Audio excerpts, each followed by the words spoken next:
राम राम मंडळी, स्वतःने स्वतःसाठी स्वतःहून करायचा स्वाभ्यास म्हणजे घरचा अभ्यास. घरच्या अभ्यासच्या आजच्या भागामध्ये सुद्धा माझे सगळे छोटे मोठे मित्रमंडळी, पालक, शिक्षक आणि सगळ्या प्रेक्षक. एक मिनिट हा, पळाला. तुमच्याबरोबर आज याचंही स्वागत करावं लागतंय. बहुतेक आजच्या वर्णमालेचं अक्षर याच्या नावाने सुरुवात होते, म्हणून हा आलाय सुरुवात करायला. कळलं तुम्हाला कोणते?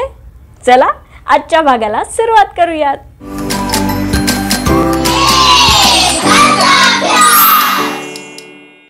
या महाशांना घालवण्यासाठी मी ट ट टाळ्या पण वाजवल्या आणि ठ ठ ठोसे पण फिरवले, पण हे महाशय मात्र काही गेले नाहीत, इथेच फिरतायत. तुम्हाला कळलं का कोणते? अहो, ड ड डास. आजच्या वर्णमालेतलं पहिलं अक्षर आहे ड. ऱ्हस्व ड, दीर्घ ड. आपली ही वर्णमाला संगीतमय, आठवतंय ना? आता आज ना मी तुम्हाला एक वाद्य दाखवणार आहे. ते वाद्य तुम्हाला ओळखता येते का बघा बरं.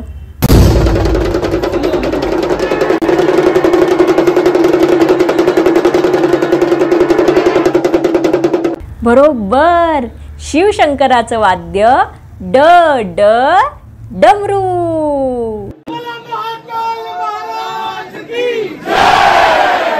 चला या डमरूच्या तालावरच आजचा उच्चाराचा सराव करूयात.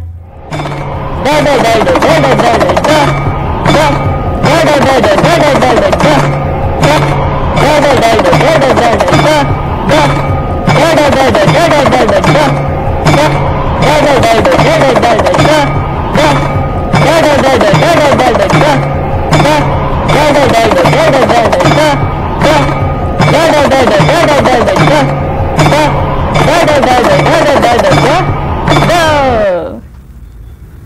वाजला का महादेवांचा ड ड डमरू. चला आता जाऊयात ड च्या शब्दांकडे.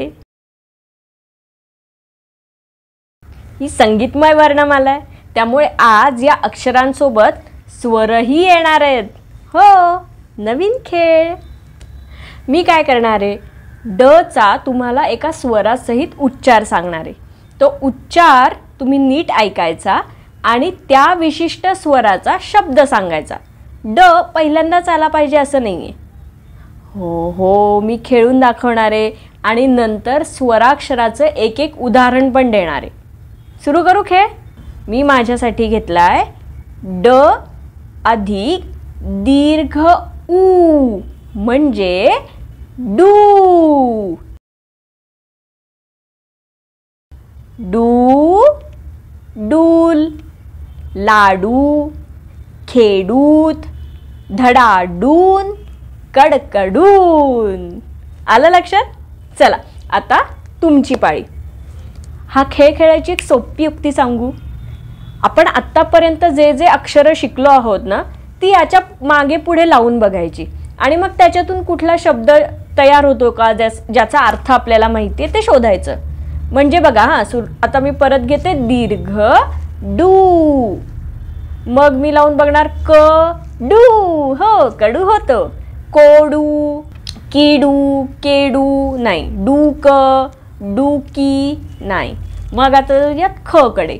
ख डू, खडू होतो. खोडू, डूख, डूख हा पण शब्द आहे हा. डूख, डूखी, डुखे, डोखो नाही. क ख ग, गडू, गडू म्हणजे तांब्या. गिडू, गेडू, डूग, डूगी. क ख ग घ, घ घडू, घेडू, घाडू, डू घा, डू घ, डूघी. तर संबंधच नाही. आता मग आपण आलो च कडे. चडू, चेंडू, चिडू. च छ, छडू, चडू छोडू, छिडू, छेडू, डूछ नाही. च छ ज, जाडू, जाडू होऊ शकतो.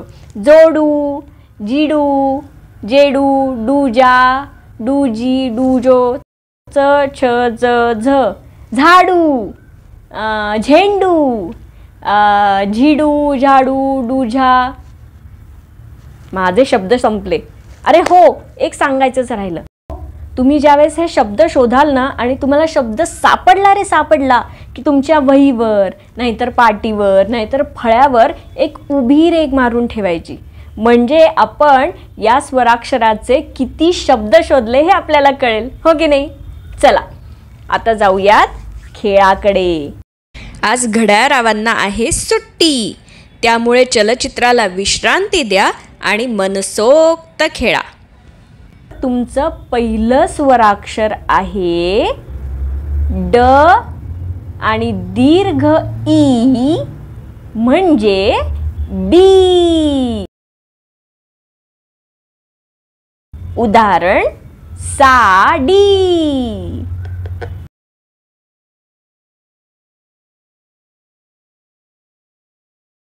दुसरं स्वराक्षर आहे ड आ, डा. घोडा.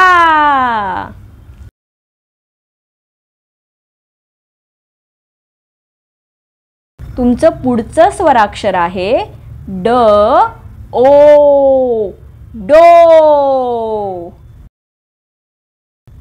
डोकं.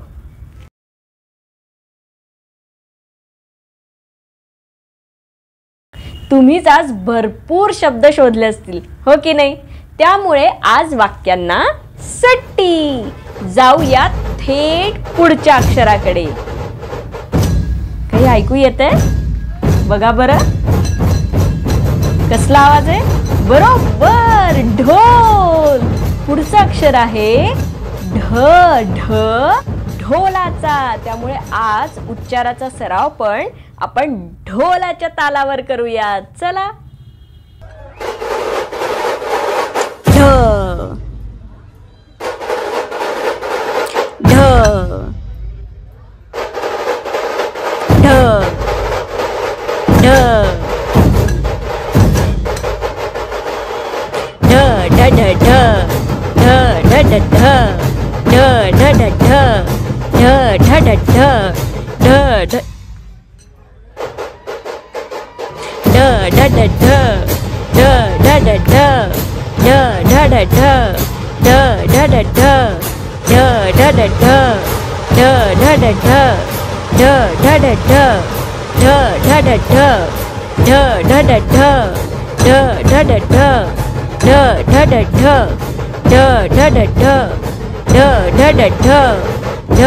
ढ ढ ढ ढ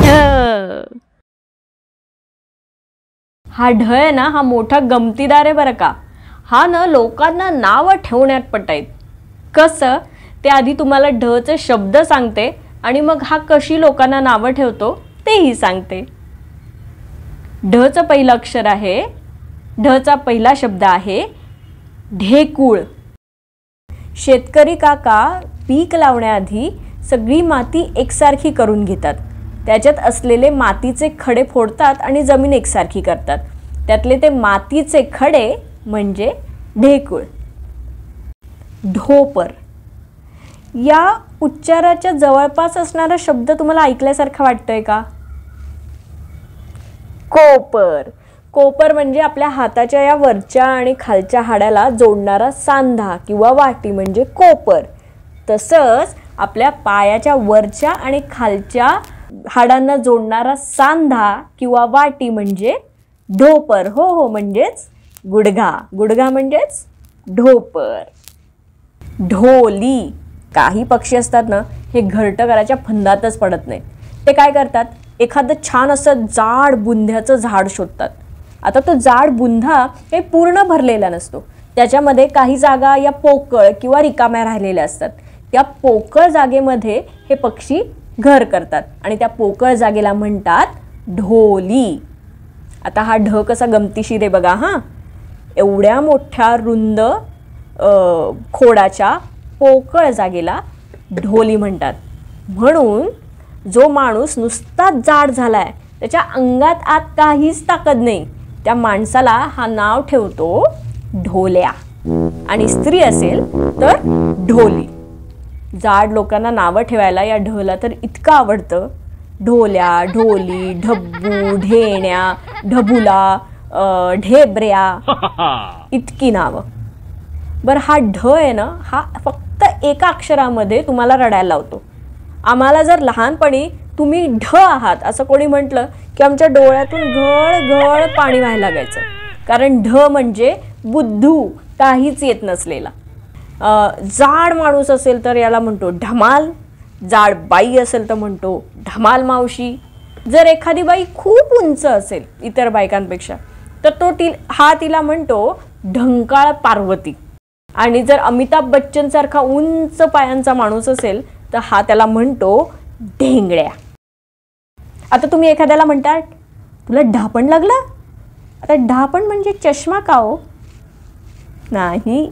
ज्यावेळेस एखादा माजलेलं जनावर असेल ना, बैल असू देत, घोडा असू देत, हत्ती असू देत, त्यांना जेव्हा एका ठिकाणाहून दुसरीकडे न्यायचं असेल त्यावेळेस त्यांच्यावर नियंत्रण ठेवण्यासाठी म्हणून त्यांच्या डोळ्यावर एक पट्टी बांधली जाते, त्याला म्हणतात ढापण. आता जाऊया पुढच्या अक्षराकडे. न. हा न आहे ना, हा फार बिचारा आहे बरं का. का माहिती आहे?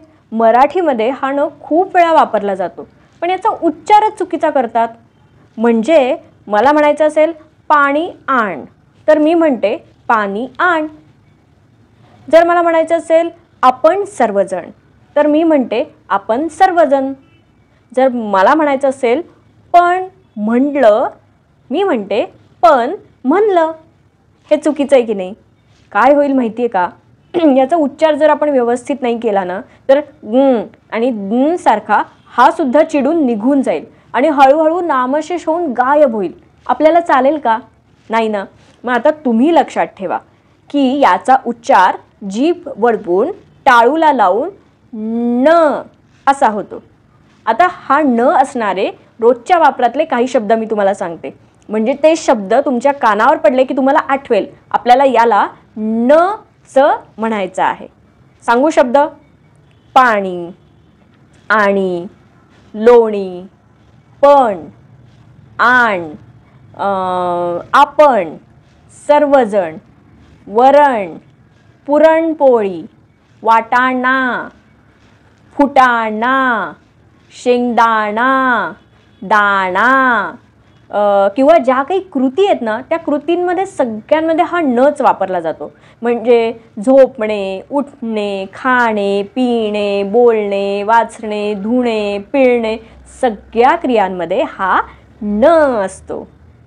चला, माझ्यासाठी तर आजचा भाग संपणे आहे, पण तुम्ही मात्र अक्षरं गिरवणे पूर्ण करणे आहे आणि मगच आजचा भाग संपवणे आहे. चला, भेटूयात पुढच्या भागामध्ये. तोपर्यंत जय भारत, जय महाराष्ट्र, वंदे मातरम.